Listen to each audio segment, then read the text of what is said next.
2020, en pleine crise sanitaire, que nous voilà lancés dans l'aventure. Mais comment geler des bulles de savon en Mayenne où la météo ne s'y prête a priori pas? Nous avons longuement débattu de la question.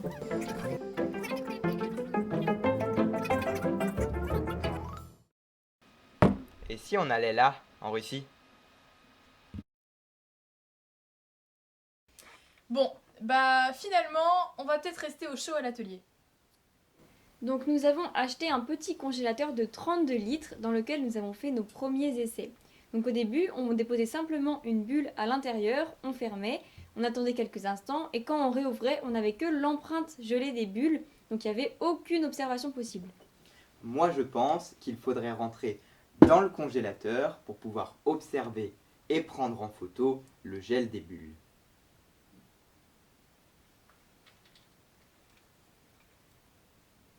Bon allez Rémi, t'inquiète pas, ça va bien se passer. Allez hop! Quelle idée! Tu toques quand t'as fini?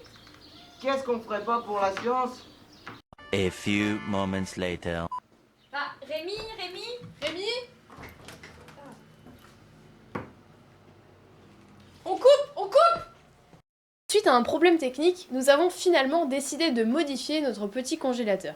Nous avons retiré la porte en la remplaçant par une autre que nous avons fabriquée, en sciant, perçant et collant des tubes et plaques de PVC. Malheureusement, le volume intérieur étant assez faible, l'aménagement restait très difficile. Mesurer dans ces conditions la température était difficile à l'aide d'un thermomètre à alcool. Aussi, nous nous sommes intéressés aux thermocouples, beaucoup moins encombrants. Nous avons étudié leur composition et leur fonctionnement. Nous avons directement exploité la tension à ces bornes en réalisant nous-mêmes nos circuits électroniques. Nous avons tracé une courbe d'étalonnage pour faire le lien entre cette tension et la température. Après avoir testé notre dispositif, nous pouvons désormais avoir en temps réel la température à différents endroits dans le congélateur. À quelle température gèle une bulle de savon? Grâce à notre travail sur les thermocouples, nous avons pu répondre à cette question. Nous avons pu suivre au cours du temps la température de notre eau savonneuse lors de son refroidissement, ce qui nous a permis de déterminer une température de solidification très proche de moins 3 degrés. Une température que notre congélateur peut assez facilement atteindre, nos bulles peuvent donc geler.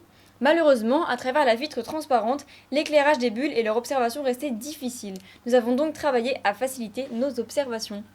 Pour bien observer nos bulles, il faut bien les éclairer, et nous nous sommes alors rendus compte qu'elles se comportaient comme des miroirs sphériques. En réalisant nous-mêmes une simulation sur GeoGebra, nous avons pu comprendre les propriétés optiques de cet objet très transparent et si fragile, ce qui nous a permis de mettre progressivement au point un dispositif qui nous permet un bel éclairage et donc une belle observation.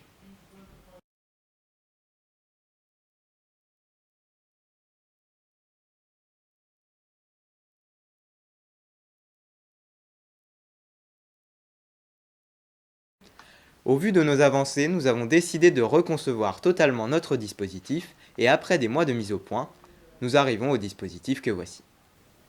Ce tube lumineux permet un bel éclairage et donc une belle observation. Encore faut-il le refroidir. Pour homogénéiser la température, nous avons ajouté un système de ventilation.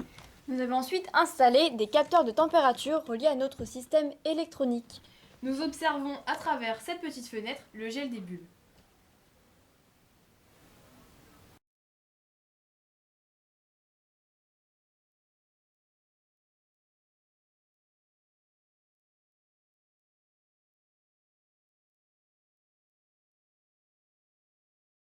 À la question « Peut-on faire geler une bulle de savon ?» La réponse est oui. Au chaud à l'atelier, Oui. Je préfère. Maintenant que nous avons réussi ce défi, nous nous sommes lancés dans la recherche en étudiant le gel des bulles de savon. Nous avons la chance d'être aidés par Shoramnat, un chercheur américain qui est l'un des seuls avec son équipe à avoir travaillé sur le gel des bulles. merci de votre attention. Au revoir. Au revoir.